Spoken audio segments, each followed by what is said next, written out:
Yes, double checked and triple checked, and yes, we are live, and everybody's mics are hot. So we're going to do this again. I apologize. My name is Daniel Mejia, guys. Welcome to Youth Rugby Discussion, a podcast that focuses on youth rugby, primarily in the U.S. Northeast, where we are based. We are focusing on rugby union, and it is youth. And I think I've talked myself into a corner, so let's just move on.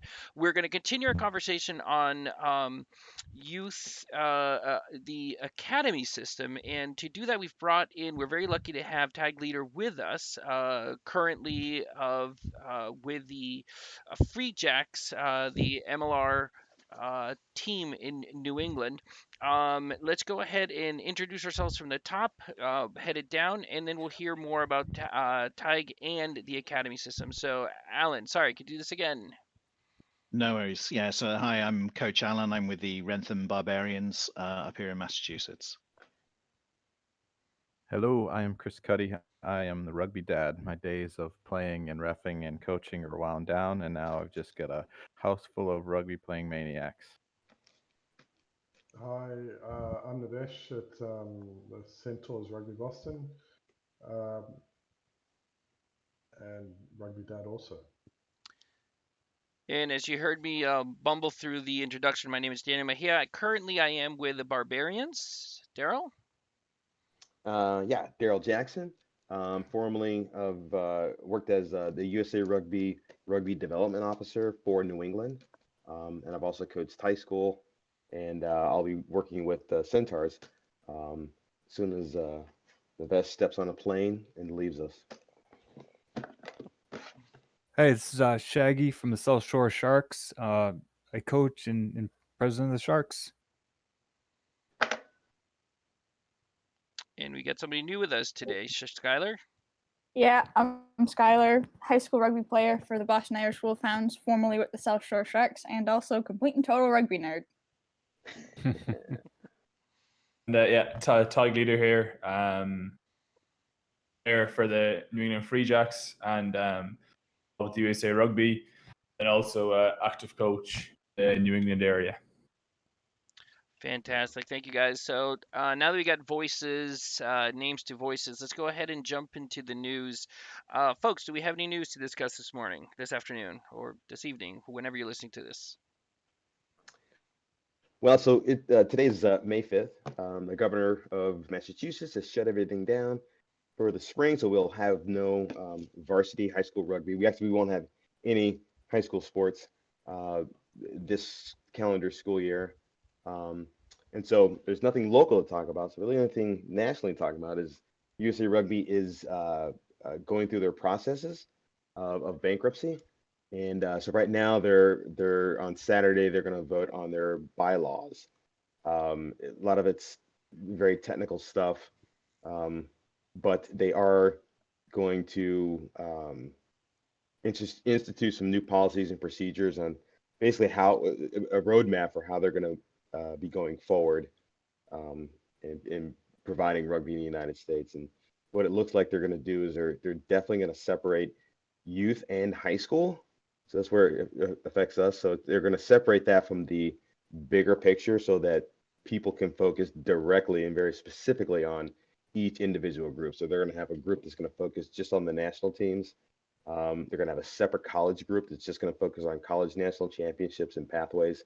Same thing for adult men's and women's, and then youth and high school will be lumped together, and there's going to be a completely separate focus, separate budgets, separate ways they raise money. So that ought to be interesting to see what comes of it. True. So that's all that I have.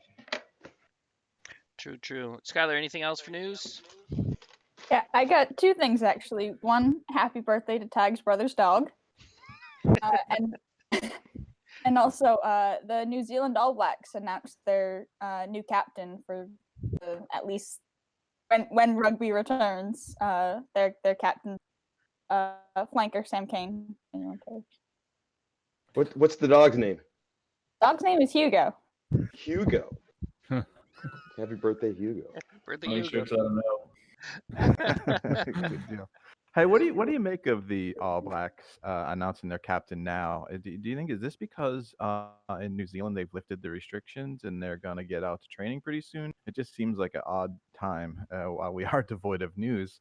I wonder if they're getting going and getting in training, and if they might sort of provide a framework and a pathway for us to follow when we get out from the lockdown and we start training as well.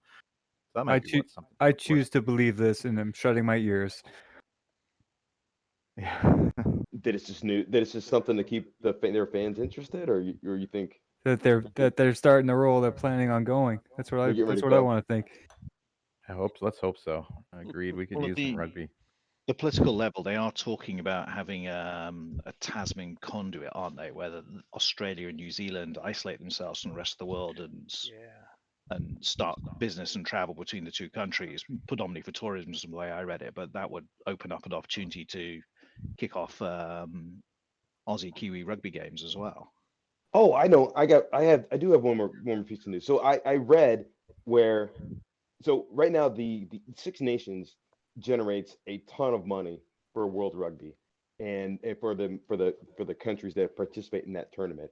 They get lots of TV and they make lots of money on it. And whereas the Rugby Championship, which is Argentina, New Zealand, South Africa, and Australia, is not making anywhere near the money that the Six Nations is. And so I guess the long and short of it is that South Africa has been invited to participate in the Six Nations, potentially making it a Seven Nations, um, which could have some repercussions down the road.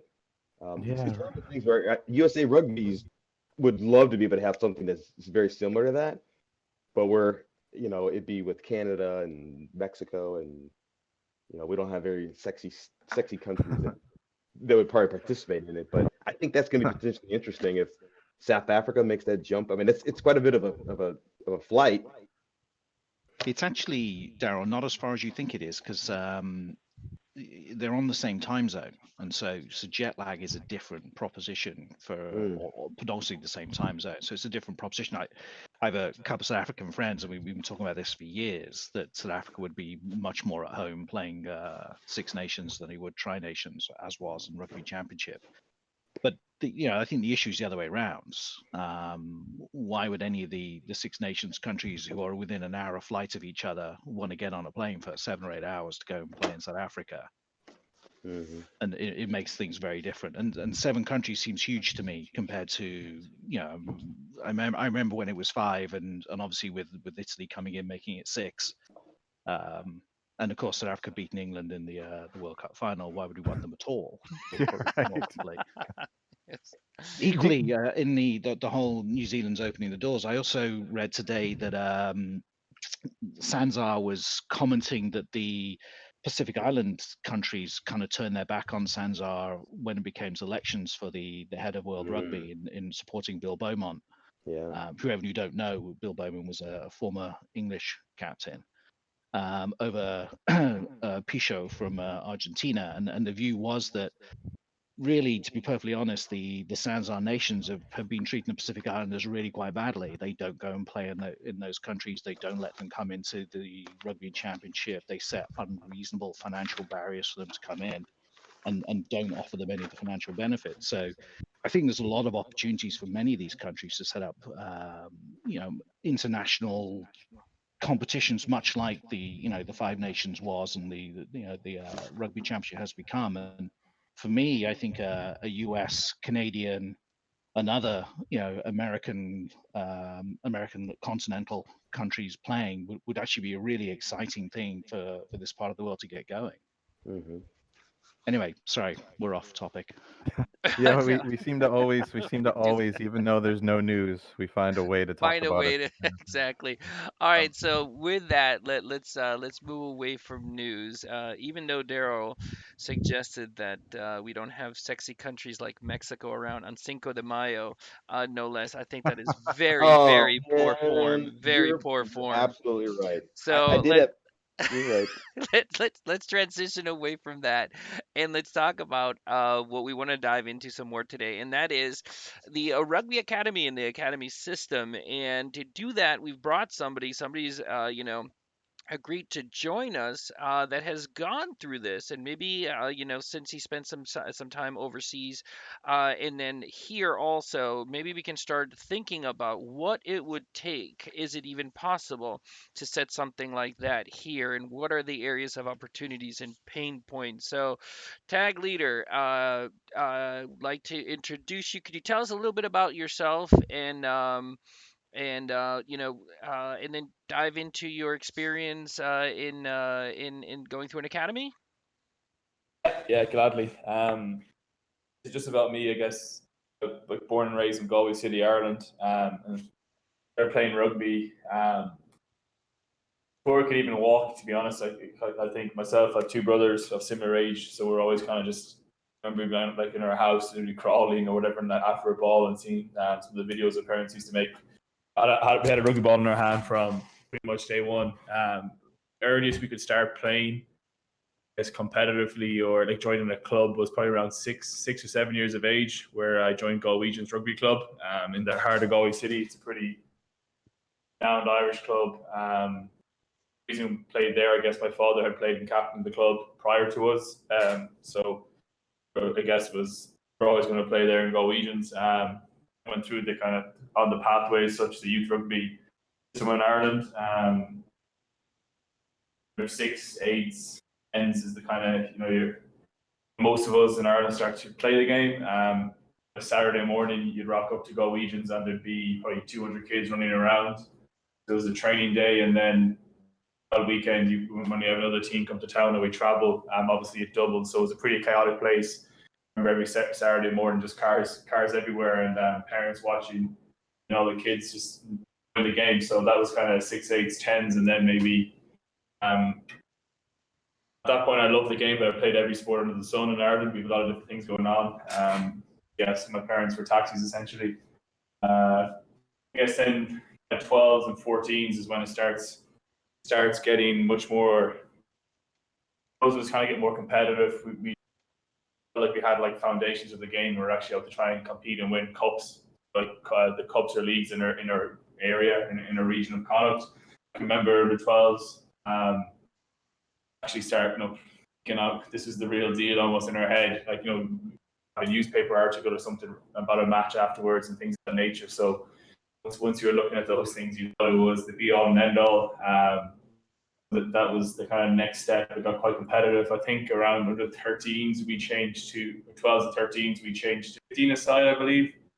So up to that point we played 7s or 10s, and then around 12 14 it opened up to full size pitch, and we're quite fortunate in Ireland that amazing facilities. So every club had at least 2 or 3 pitches at a bare minimum when there's multiple clubs in each city or even small towns. So that was kind of the pathway there. Wow, and I bet you those pitches that you talk about probably have grass on them as opposed to the stuff that we're used to playing around here. Is that right? Be surprised 1 or 2 didn't, but yeah, for the vast majority, yeah. Having spent some time here, I realized how lucky we were, and just resources been available to us at such a young age. But so we had that was kind of next step. So the same 14s and 16s level now, things were starting for me at least. The provincial, so we're playing in our club game, and all our games are played within our province for the most part. So within a province would be maybe a game to Massachusetts, just within your state. But then the team I was with was quite fortunate. We're pretty decent, so we went on to kind of compete then against the best teams from Leinster, Ulster, and Munster, the 4 other provinces. National competition. So that was huge. At that point, we probably transitioned to training Tuesday and Thursday nights, and then play it on a Saturday or Sunday. But the training load had jumped up from just a Saturday morning up from 6 to 12, and then 12 onwards, you're going twice a week, and a game at the weekend. And with that, you'd probably be managing your schoolboy rugby as well. So yeah, around 14, then you have your, as I mentioned, you go to your secondary school, as we call it, equivalent to high school. So in that rugby there, you'd be training at lunchtime, maybe 2 days a week, and then just in the lunch break from school, and then the afternoon you go train with your club again. So I guess I was probably getting in 4 training sessions a week at some point. the age of maybe 14 to 17. So it was pretty full on then. At that point, the provincial team also starts their academies, which I know is discussed tonight. The first level of the academy started at under 15. That would work, and I imagine something similar would happen with the Free Jacks. There would be a trial day where best players, I guess, perceived by your coaches. Each club could probably send 5 to 10 players.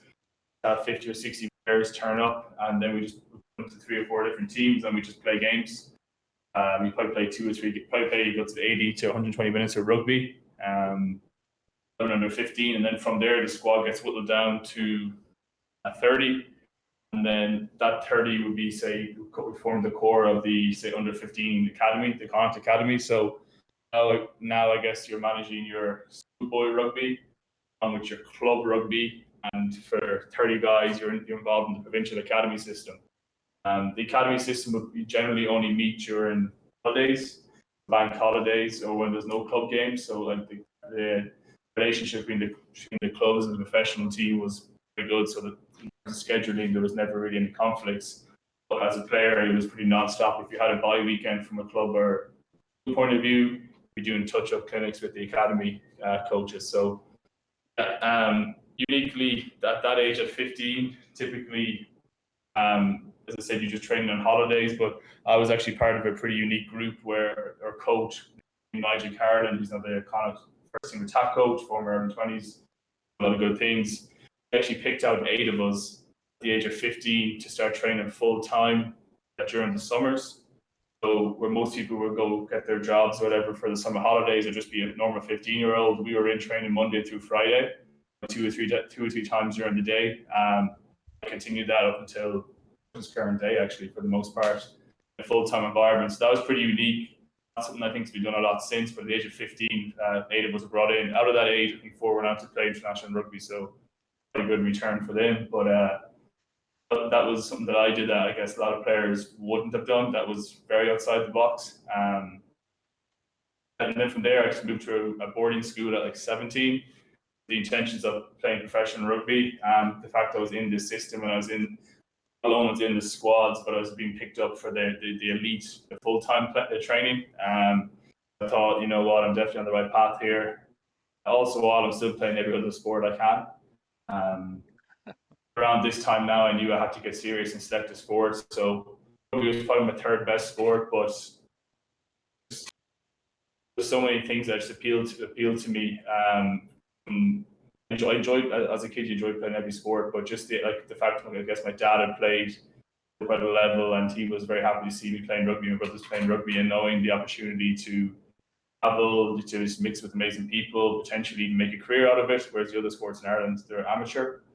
Anyway, I jumped into rugby, and then I moved to a boarding school, which is a move some kids make. So you just go to a private school that makes rugby pretty similar of intensity to what I experienced at professional level, where you have full-time coaching staff. You're probably 16, 17 now at this stage. You have full-time coaching staff at your school.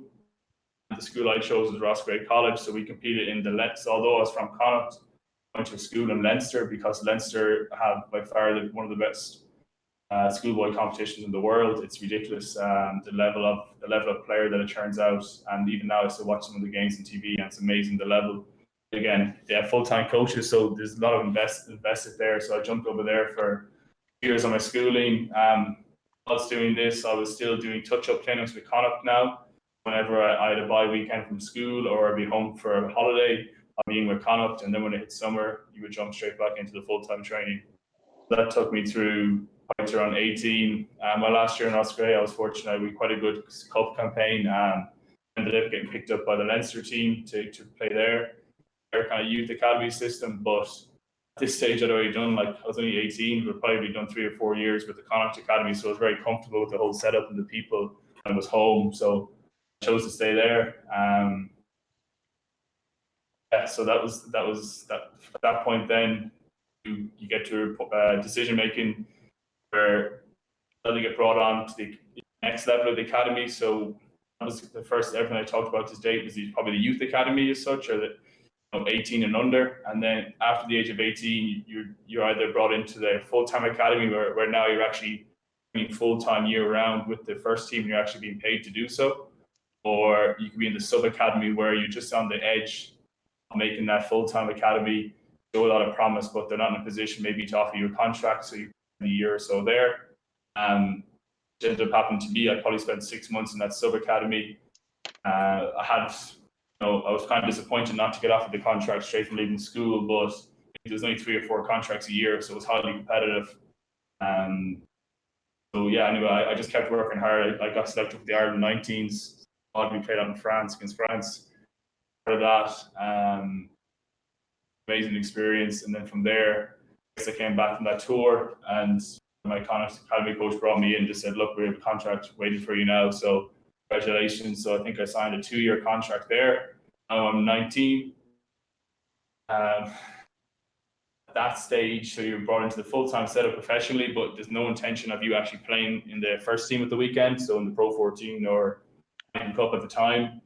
That's, very few guys make that jump at 18, 19. So from there, I was training full-time with Connacht. I got to go back and play for Galwegians, the club I started with as a 6-year-old, but thankfully Galwegians played in the highest domestic league in Ireland.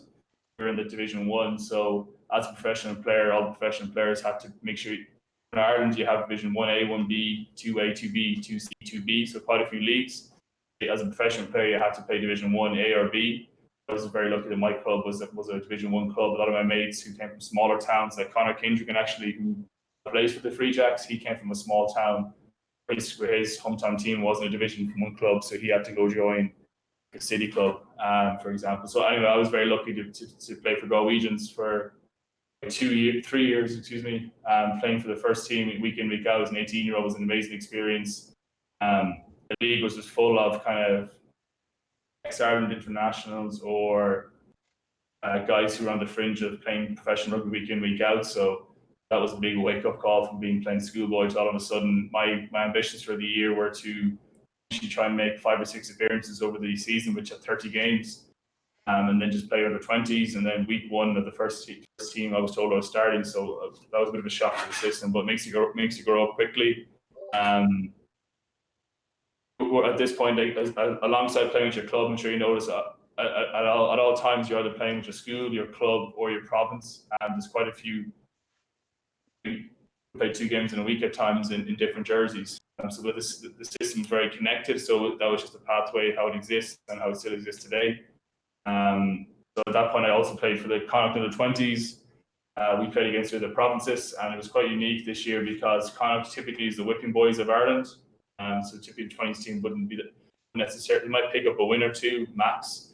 But my year, we ended up going on to what was referred to as a Grand Slam. So we beat Leinster away in Dublin, Ulster up in Ravenhill, and Munster at home. That was a really big thing for the province and huge for like 4 or 5 of us to know that we had the ability to kick on and try and make a really good fist of it and make a good career. That team, the 9, Marmion plays for Ireland, 10, Jack Arty plays for Ireland. I was 12, and then I had Robbie Henshaw at 13. He also plays for Ireland. So like you just there in the background, we had an amazing core. All 4 of us went on to play international rugby, which is, I imagine, pretty unique. Wow. And the more got Conor Kindrigan, Free Jack, second row. He was also on that team. He's one of our enforcers, but anyway, I'll keep moving on. Those will get caught here for ages. Yeah, I can't think of my path. Where am I at now? Okay, now at this point, playing, it's called A games, so you're training with the first team every week. That was eye-opening contests. The coach Pat Lamb, for example, was amazing. Joe Schmidt, the Ireland coach, would come down. I was 18 to 22 in the academy. Being exposed to these coaches was amazing. Yeah, that's super cool. Yeah, you obviously pick up a lot. 18, 19, you're encouraged to be studying whilst playing, whilst on your best to train full time. The academy full-time academy would generally train early in the morning and then late at night. That was the system. So I did that for a year. But then the year after we won that Connacht of the 20s, the Irish Championship I just mentioned, 4 of us got brought into the 4 guys I mentioned. We got brought into the first team straight away then. So we weren't necessarily expecting that. We thought we'd do 6 months to a season. I watched it from the outside, but training in the gym very hard. We got parachuted in after that. So now I was rubbing shoulders with the guys, the first team guys, in full time. So now I was no longer doing the morning sessions, but I was doing the first team sessions at 9 or 10, and then some meetings and another session in the afternoon. I'll be on the scout team. So I remember 1 week before playing Saracens, I was running around as Owen Farrell, whoever it was, as the opposition 10, and I had to do all the research on how they play, and then try and on a Tuesday and Thursday in training, try and give the first team the pictures they see against Saracens or whoever it may be. So that was great. So you learned a lot. You're watching more footage now. I was watching footage of the team, picking up good friends there. So that kind of brought me through to 21, 22, and unfortunately I started getting just when I felt I was catching my form as such, where I was playing a lot of games now and I was competitively playing quite well. I was very happy with myself and how I was performing. I had quite a bad ankle injury, and then I ended up getting another bad shoulder injury, which shoulder injury had me out for well over a year. Ankle injury had me out for 6 months. But it was during that they came back to back, which was a bit of a kicker because at the ankle injury, as I said, my last year in the academy. So at this point now, you're trying to fight for a contract for the first team. Yeah. It's the next progression. But although I was with the guys training every day, I wasn't on the same contract as them. AKA, obviously get a better financial package essentially, because when you're in the academy, you earn enough to live. You're not. That's about it really. I was living at home, so I was fortunate.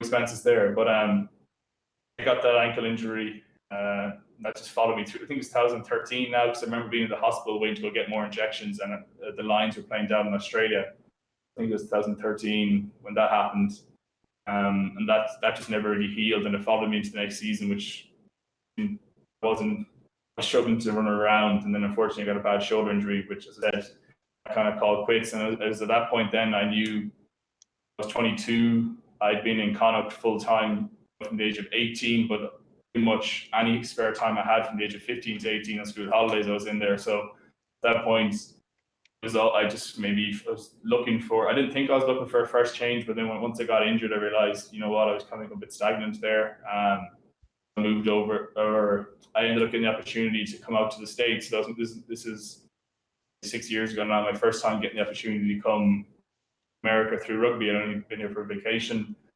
like that. So Boston Irish Wolfhounds reached out to me and see if I'd be interested in playing for them for the tail end of the season in the tournament, Rhode Island, a few different tournaments.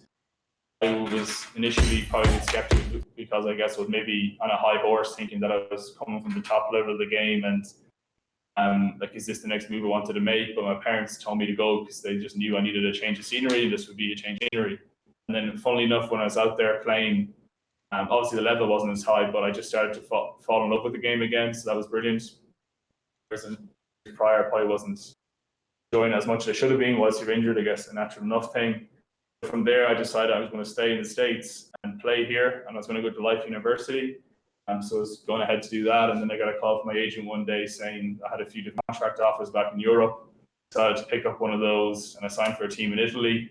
That didn't work out because I hadn't had the shoulder up. So the early that contract, I was writing on the wall.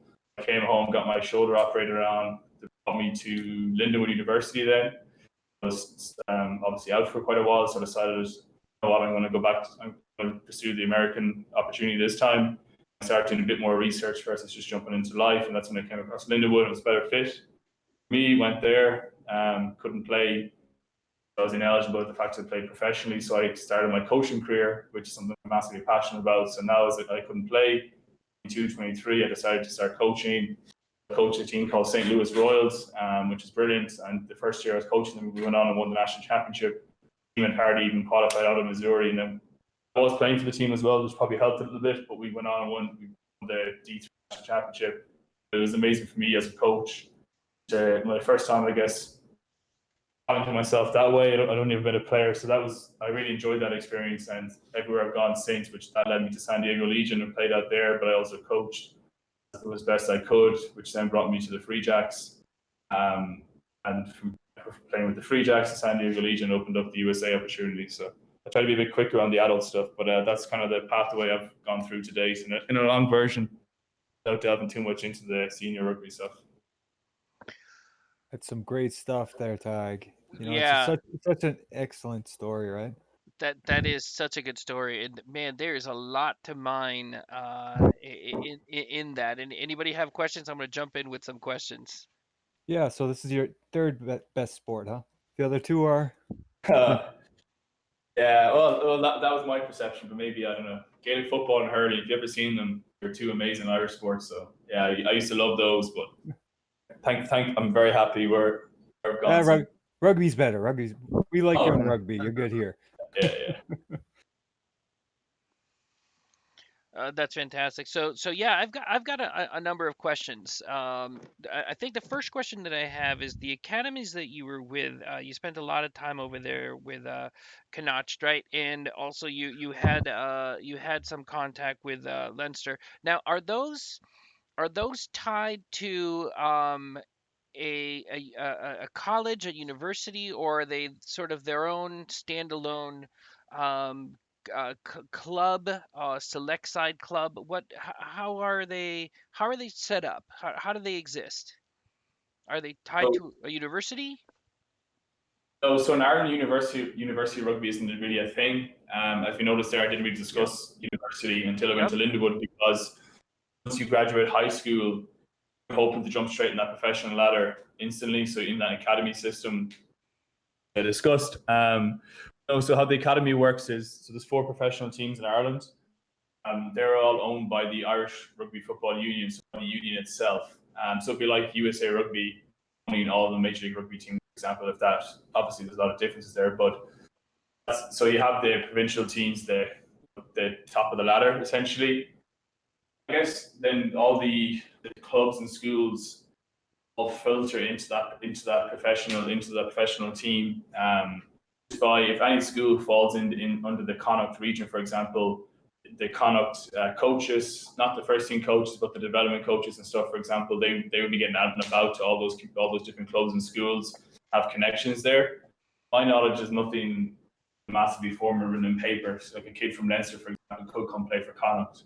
It's just kind of seeing you play for where you're from. So like I mentioned, I chose Connacht because it's where I'm from. But the professional team, has another 20 or 30 coaches through the youth, the underage stuff and scouts and things like that. So they would just be scattered all over the region, and then they would just be when it comes to those trial days, like I mentioned earlier, they would then alongside the coaches try and pick the best players for those trials. So kind of similar to I know listening to last week's podcast, Tony mentioned the idea of the guys like yourselves and stuff being on the ground, so you can see the talent Yep. pretty much every weekend, and then yourselves would recommend the player to a scout who would then bring the player into the the trial days. So that's kind of roughly how it works. And how are these? So the academies are obviously not tied to a university. University rugby is not a big thing at that age level. So they are their own entity, or are they what are they tied to? The professional team you're referring to No, here? no, the academy itself. The academy So itself.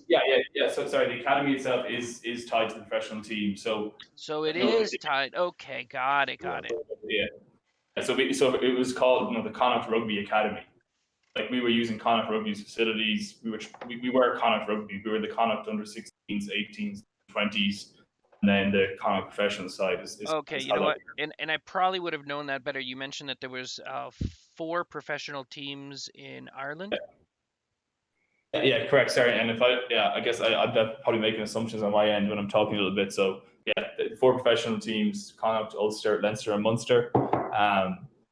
And yeah, everyone in Ireland then filters through to those 4 teams, and depending on where you're from, you kind of grow up with a burning desire to represent whichever professional team is in your region. Got it. Okay, so that's the one thing that I didn't understand. I didn't understand the structure behind it. I'm sure it's something that Skylar would have known. And I'm sure there's plenty of Irish rugby fans out there that are just slapping their heads, thinking, how is it possible that this guy didn't even know what the 4 teams were? But I don't. I'm from New England, and we don't have until recently we haven't had a professional rugby team.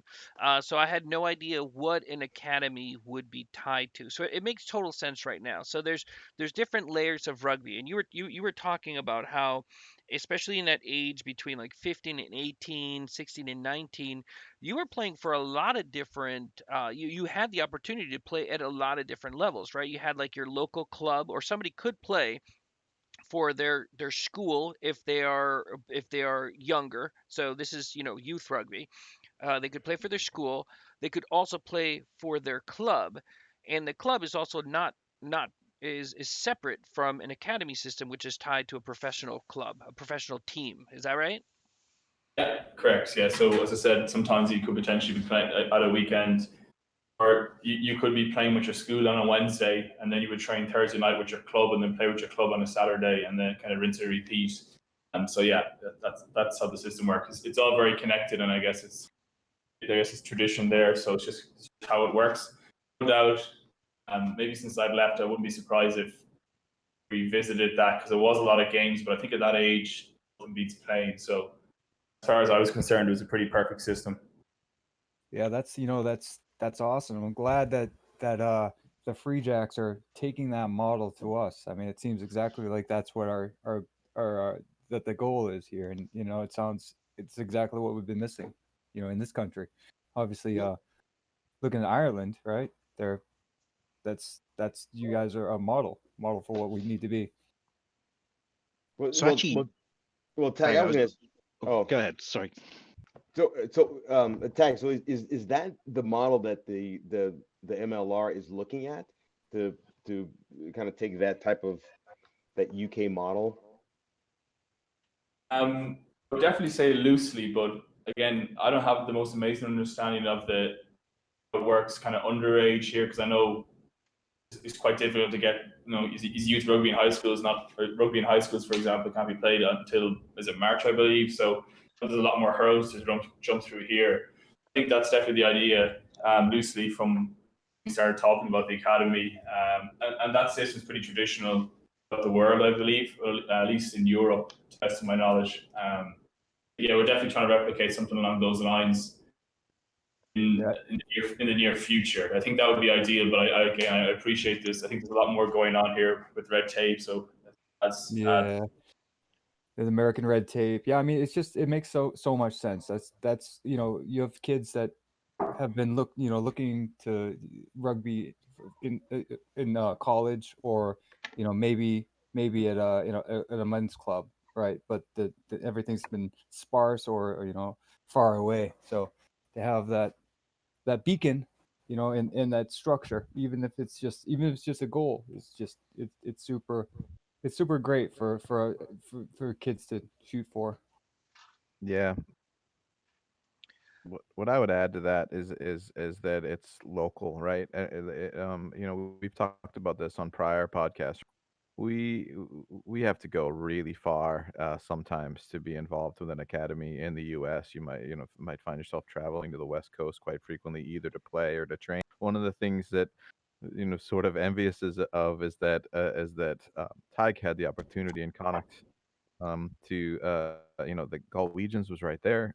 Connacht was right there, and I actually so I mean, and that's what the Free Jacks that's one of the things that the Free Jacks does for our kids, right?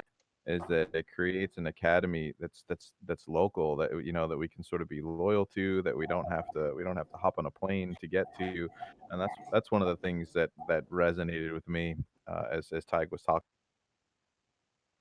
I think just one thing on that. If you look at on first team today, um, there's probably on this professional squad maybe 35 to 40 players. They roughly 10 to 12 came through the Connacht Academy, and say another 10 or so came through one of the other provinces' academy. So, pretty much, well, excuse me, I'd say 75% of the Connacht squad, for example, came through the Irish Rugby Academy system. So what's brilliant about that is, look at the strength of the Irish system, senior level at the top table, that Ireland don't spend money on buying in these expensive foreign imports, where France and all these other countries do. The Irish rugby, obviously, it just keeps coming back, it keeps churning out talent. That's another big reason as well. Why you want to invest early in your youth players, because in the long run it does make it cheaper when it gets to the back to the pro level. Yeah. Hey, Ty, can you can you explain again what took you over to Tipperary to play at Roscrea? What was it that what was it that you needed to do at that time? Oh yeah, when you headed over to Leinster. Yeah. So I was, I mentioned, playing for my school at the time, the Bish, which was in Galway City, and then played for Galwegians. The weekends, I just think I felt it was the Leinster schoolboy rugby, for example. February and March was on live TV. I'd be growing up, I'd be sitting down watching these 16, 17, 18-year-olds playing on live TV in front of crowds of a few thousand people. But from an early age, it was like, oh my God, this is amazing. Like, that's what I want to be doing.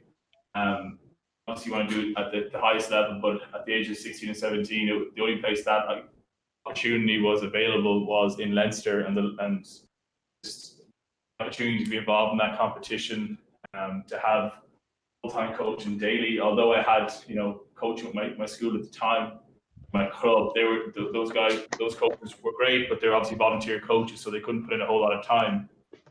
So now all of a sudden I had access to full-time professional coaching. Like you mentioned earlier, everything was on site, so everything was close.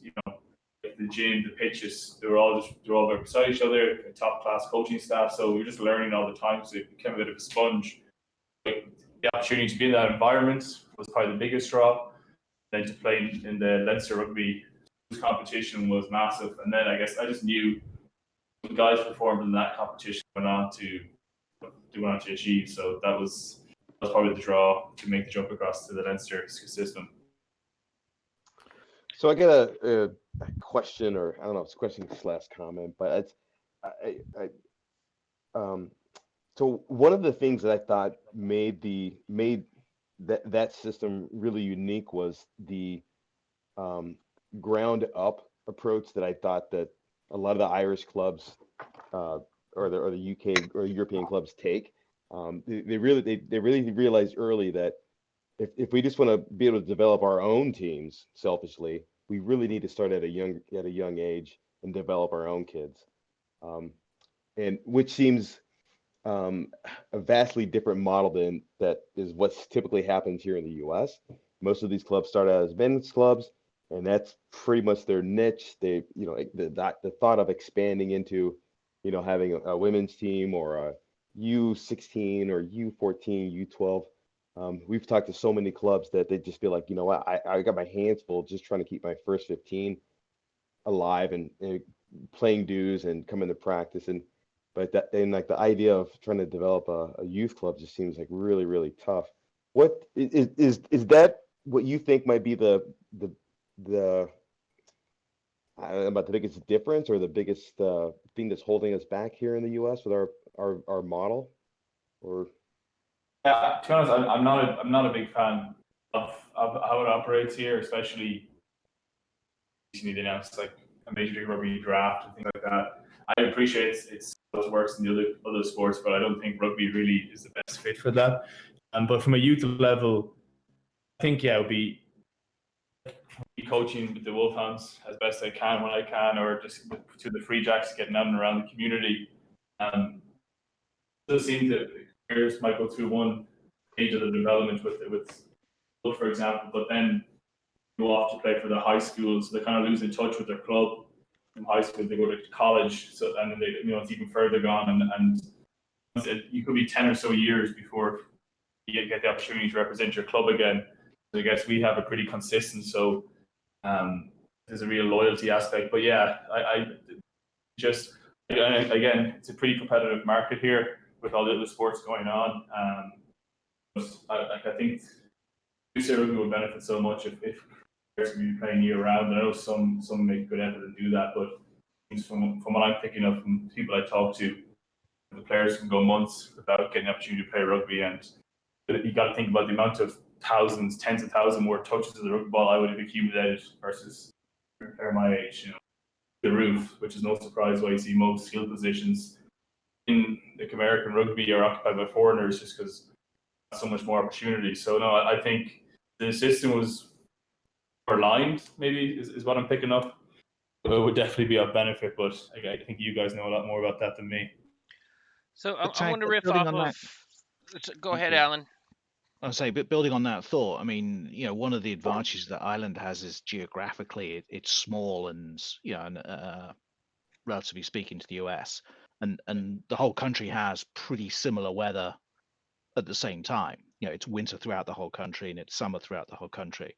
But it seems to me that the US it's almost always rugby weather somewhere in the country, 365 days of the year.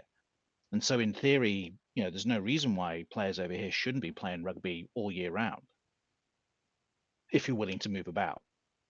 But in that, it seems to me is part of the challenge. And I was going to ask, but I think you've kind of touched on it. What do you think we should be doing here in the US to try and get to that? Because clearly we can't start a system like the Irish one because we don't have the density of clubs, we don't have the density of players. So there's a journey we've got to take so we can get close to that conversation.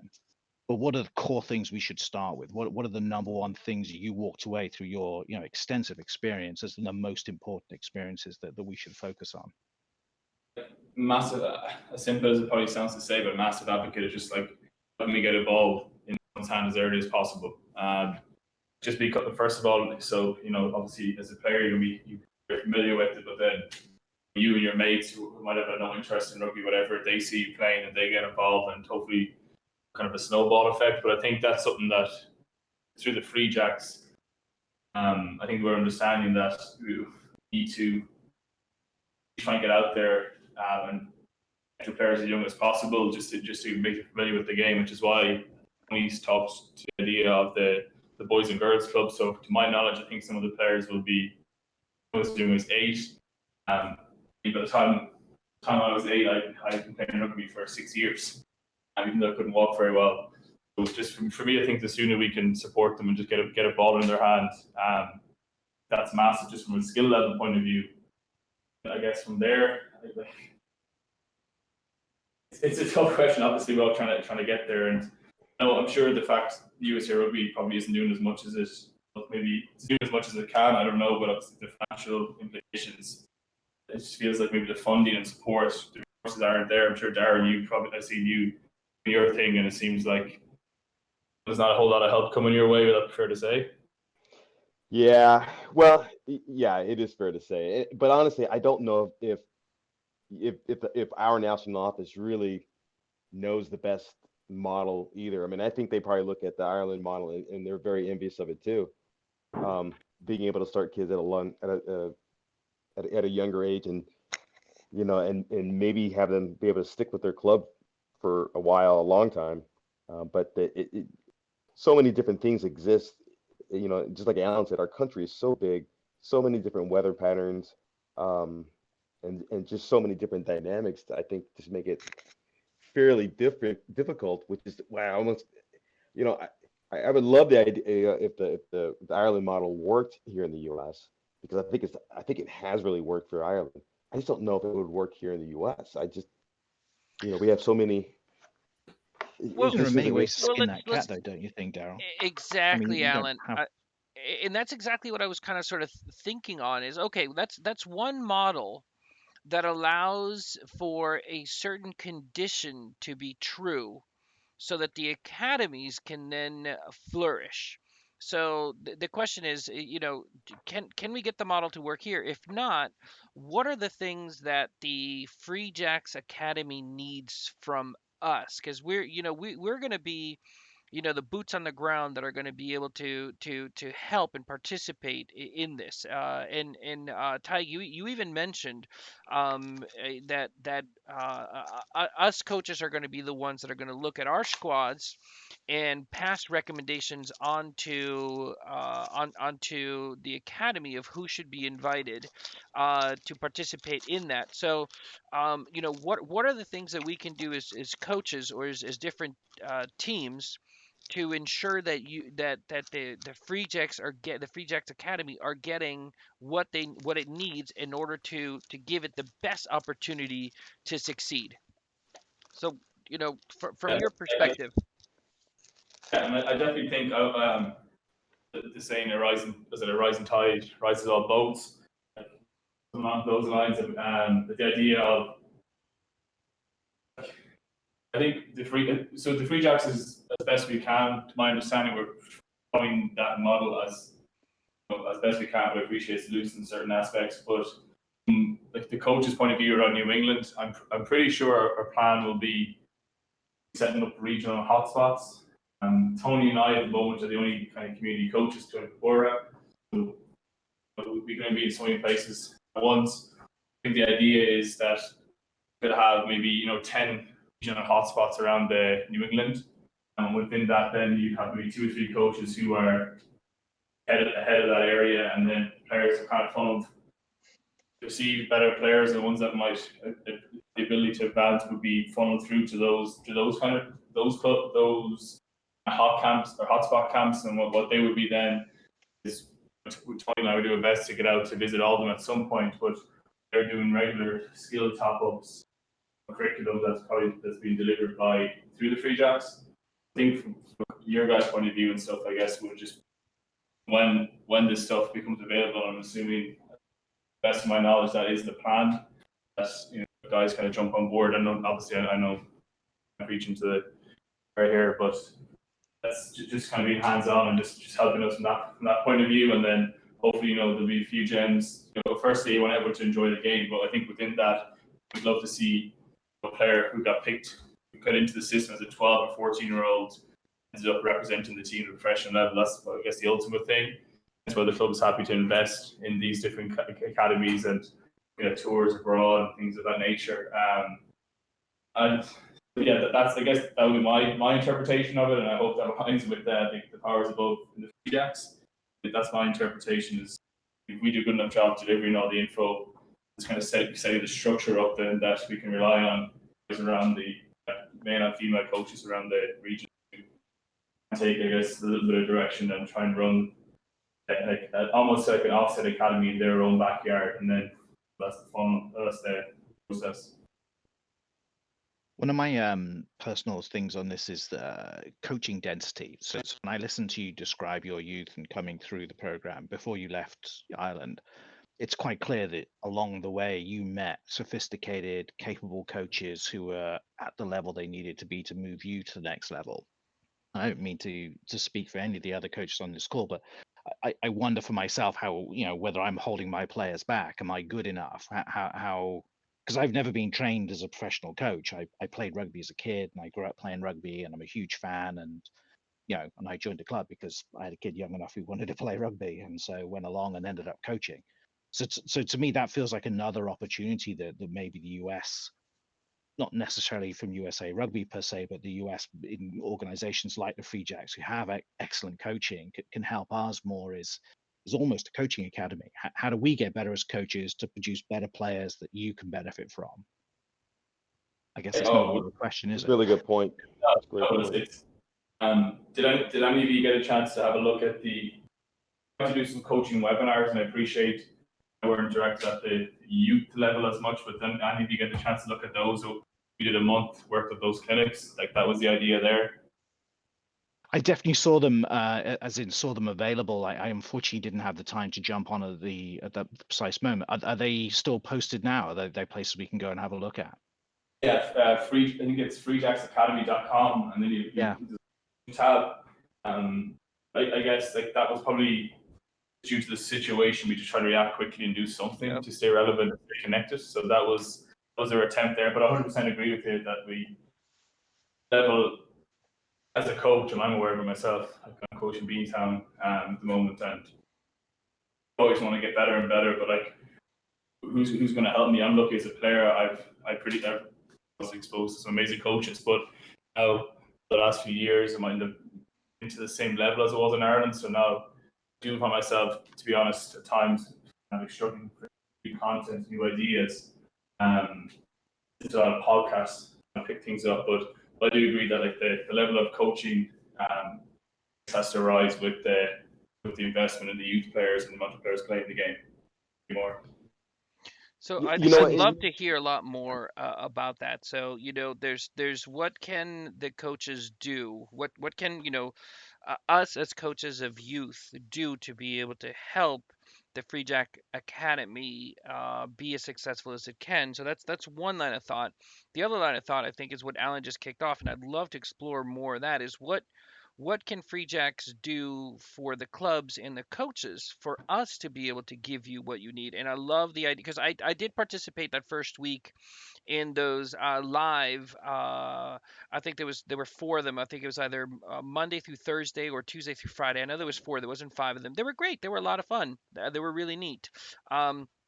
But to the point that was just brought up, that was the focus was adults or college, maybe high school. It was definitely not youth. And if you are going to be doing an academy for as young as what is it, under 14, um, perhaps if we're going to brainstorm or throw some ideas of what the Free Jacks can do to help us help you, I'd love to see more of those clinic those coach coaching the coaches, for us to be able to bring up our level higher. Another one might be, I think you were mentioning this. You were going around and visiting the different clubs and participating in some of the workouts and some of the trainings. Man, that would absolutely bring up the level of commitment of every player there, because as you said, we are competing against a lot of other sports, and that's fine. I want kids to have a well-rounded appreciation for all of the sports. So I mean, you yourself, you mentioned that rugby was just one of the sports that you were passionate about. But if we are going to keep kids focused in rugby, or find the kids that find joy in rugby, man, having a Free Jack show up at least once a season or once every couple years, that would work wonders to be able to keep the engagement in. Can anybody think of any other things that the Free Jacks can do to help us be able to produce the best players for them? I mean, I think they're doing great with the outreach. Hmm. Just by the interest, or by garnering interest. Like Yeah. when Tadgh and Tony were going out and setting up the clinics, like they had a great youth clinic at the in South Boston at I think it was at the park on the D. Um, and that was awesome. That was the first time my youngest daughter was interested in actually participating in the sport. So just by them just going out, independent of us, raising their brand, like Tag said, raising the sea.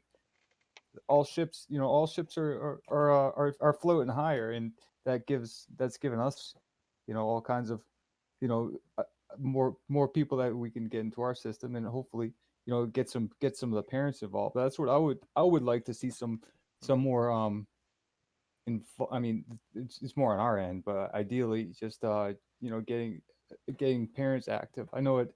There was I don't know if Ty, were you at the clinic, the Northeast Academy clinic with it was the youth. Tony was there. Um, Oh, I know what you're talking about, but I wasn't at that one.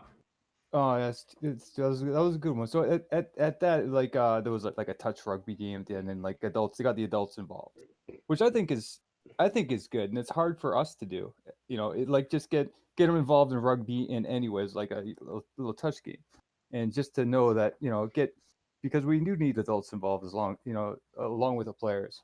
And to Alan's point, we need good coaches, but more than that, we just need coaches, right? So, like, coaches starting at the flag stage can, learn to be a good coach, for tackle, over the course of 3 or 4 years, because there's a learning process. Expect a college coach to come down and um, you know, start coaching our U14s. Um, so I mean, what they're doing is awesome. So I'm just, the net, just the involvement's been great. The focus on the kids has just been smart and incredible for us as clubs. Um, we, but yeah, I think we're just missing the adults, really. Well, one of the things I think is really awesome about people like Tag and Tony and the Free Jacks is that um, rugby has been growing really well here in the New England area. We have so many colleges that play. We have high school now that's varsity, and you have lots of fans that have just been loving the game for so long. So, having like the Free Jacks come in now, they kind of gives us like a mountaintop, something to look towards. So if you got little kids, high school kids, college kids, there's now a mountaintop, right? We can see that, like, hey, if you get really good, you could play for the Free Jacks, and if you want to get on the radar for the national team, that's your ticket right there. So, we've now almost kind of completed the entire progression, and I think things like the academy will get even down into the weeds and really gives a clear path for a lot of kids to be able to say, hey, if I want to play for the national team or I want to play professional, now I've got a real pathway and I can see it. It's here in New England. It's not in Colorado. It's not in California. It's we're always complaining that we don't have selectors come out here. Well, we've got a team that's essentially a selector Yeah. for us, and so now we can actually see we can actually see a progression. And one of the things that makes it really exciting is that, they really want as much local talent as they can get. Because here in New England, that's really what we want. We want to be able to root for a local kid and see them do really well. There, just from me quickly on that, that's exactly. I mentioned I played numerous sports, but that was my decision-making process when I came to selecting rugby. There was a real pathway there for me. I was kind of on the early stages of it. I was 15 or 16. I saw this goes well. It's like I can aspire to play for Connacht or my local team, or make a career out of this. That was I guess the determining factor. Like I said, I loved all the sports, but that pathway, knowing that there was a really clear and definitive pathway laid out, and I knew the steps that needed to be taken, was probably, I think, was probably the determining factor in me in going full time into rugby versus trying to look elsewhere.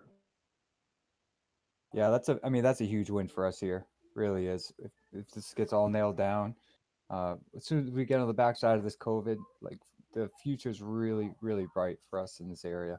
I couldn't be more excited. Because my goal, and I was telling you before the show, is, I want to bring in kindergartners and tell them, I can show you, or I can tell mom and dad what you can do to become an Eagle or to become a Free Jack, right?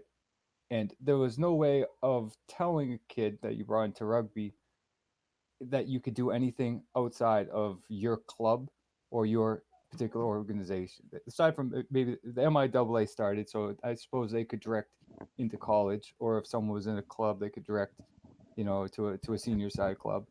But those junior clubs were few and far between. So this is like a real big win for the structure in this country, and it's great. It's great as a coach of an org or into and as administrator in this organization to say this isn't just a pastime, right? This isn't just we're not this isn't just a fun thing to learn just to this is like rugby's here to stay, and and it's really and it's really great for us to have this.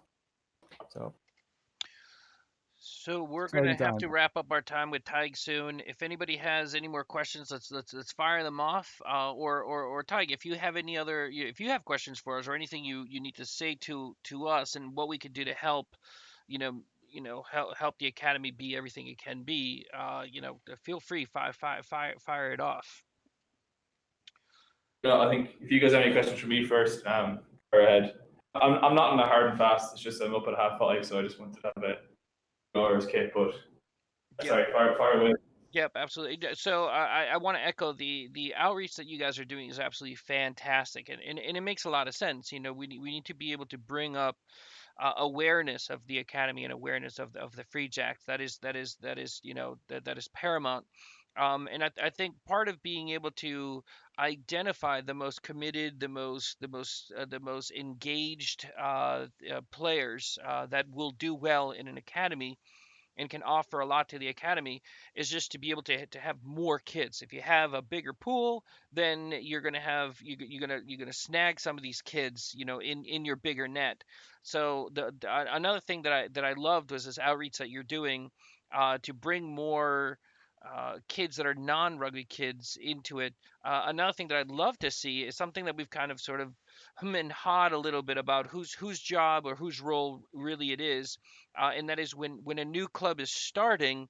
Um, I think it would be awesome if the Three Jacks could get involved in some way, either virtually or in some manner, rejoice the fact that a new club is, and especially a new youth club, has picked up and has started, and give them that enthusiasm, that engagement of, oh my goodness, there's a professional club out there, and and they know who we are, and they're interested in us, doing well. That'd be another thing that I'd love to be able to see in whatever form, either somebody coming out to one of their practices if it's possible, or a signed rugby ball showing up so that they can use it for practice. Does that make sense? Yeah, and like that's definitely something I think you're actually trying to achieve. I think that, and like there's a lot of value in that, I'm sure, and if it helps about the game, or with more players get involved within the region, the area of the club, yeah, 100%. It's definitely something. Yeah, that'd be great. Even just a mention on the Facebook. Yeah, just even a mention on Facebook. Hey, this is the Free Jacks, and congratulations to a new club that has just started or just finished their first year. Something like that, I think, would be absolutely awesome. And just before I forget it, it's definitely, as I said, something that we have been trying to do. I think the biggest issue in the past, so the last year, since we've kind of got this rolling, at least from a community youth coaching or getting out and about coaching point of view, it's just Tony and I with the only guys doing it, and I think we got to over 2,000 people, male, female, boys and girls, all over New England. We had some long trips up north, parts of the country we've never seen, which is good fun in Vermont, but we're definitely actually trying to do it. I just think the biggest struggle is just lack of resources. Oh People yeah. at times to do it. To be honest, and talking to different people at times, I think as a professional franchise that there's endless resources and money and things like that. Unfortunately, that's not. I wish it was, but it's by far from the truth. I think it's something now moving forward in terms of even our recruiting, for example. I think we're trying to, if we can develop their relationships with the clubs or high schools, colleges in the area. Potentially, if we're bringing this cap US Eagle out in California to play for us, but he's also a passionate coach, is there opportunity for him to coach your team? With that, you probably hope there's maybe a little bit of the higher level, maybe a bit of compensation or something, because obviously the players don't necessarily get a lot, but it's definitely something that we're trying to do, is if we can build a better relationship with the one in the area. So the level of coaching might increase because the majority of players coming into the team have pretty decent CVs and backgrounds. Should be able to assist. Should be half decent coaches at least. So you might see a lot more of the Free Jacks players kind of scattered around the area, a lot of different teams. But from a youth perspective, I know I went to a few different ones down in Weymouth last year on a Sunday morning, and probably 50. I know some of you guys were there as well. I thought that was amazing to see just the amount of kids running around, and like for me, it does bring a smile to your face when you see that. And you think it's more consistent across the country. It's going to go places, and we're going to achieve, and it's an amazing journey. The Free Jacks, we're all about it.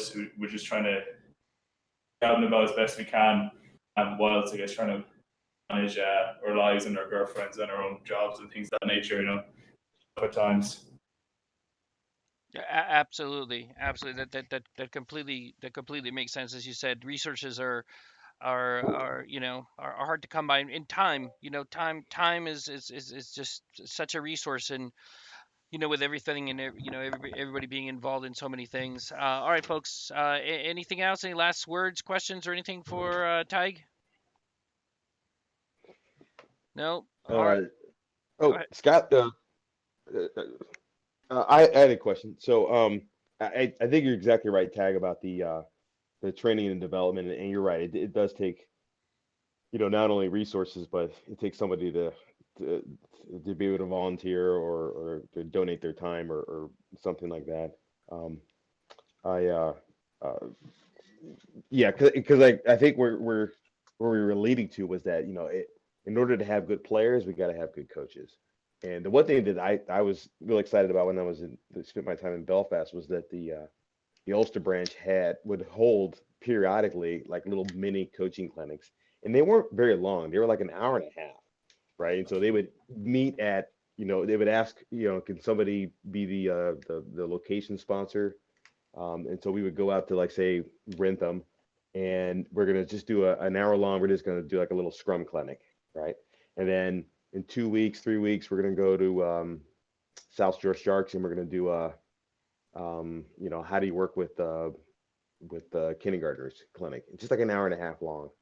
And it was really cool because, like, plenty of coaches would show up because they were, well, in one, it was, the Ulster branch was throwing it. And so it's anytime where the professional team said something, if the pro team said jump, everyone said how high.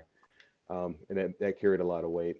It was the one thing that I noticed as the representative of USA Rugby, that I did not get that type of response, and I was a little disappointed. But I felt like as soon as the Free Jacks got here, and you guys were hosting a clinic here, or just saying that you're going to show up to a practice there, then, like, there was so much buzz, and it was like, man, I wish I could get that kind of buzz if I was doing something. But anyway, I agree with you with the coaching. I think um, one way to get better players is we got to get better coaching. So it's I'm definitely going to be I've reached out to Tony, and we're going to try to see if we can figure something out, because I think especially at the youth level, it takes it's a different type of coaching, and but it's real it's a lot simpler than people think it is. I think a lot of people get real scared and nervous about it, but it's really not that complicated. And it's fun. Couldn't agree more, Darren. Fun. All right, and I think with that, I think we're going to go ahead and wrap it up. So, folks, thank you so much for participating, and a huge thanks to Tadgh Leader for taking his time and doing, outreach with us, basically, in the way that he's doing it for the Free Jacks, and sharing with us fantastic story, and letting us know a little bit more about how academy system, and going through, in real life, what it's like to be in an academy. And I think that gives us a better understanding of what an academy needs to be successful, and perhaps what we can do to be able to help the Free Jacks Academy have everything it needs to be able to be as successful as it can be. So, basically, with that said, let's just go ahead and say good night, everybody. And again, last time, huge thanks to Tyke. Thank you very much. All right, guys, everybody. So All right, guys. Good Yeah, night. thank Thank you very you. much. Thanks, Doug. Thank you so much.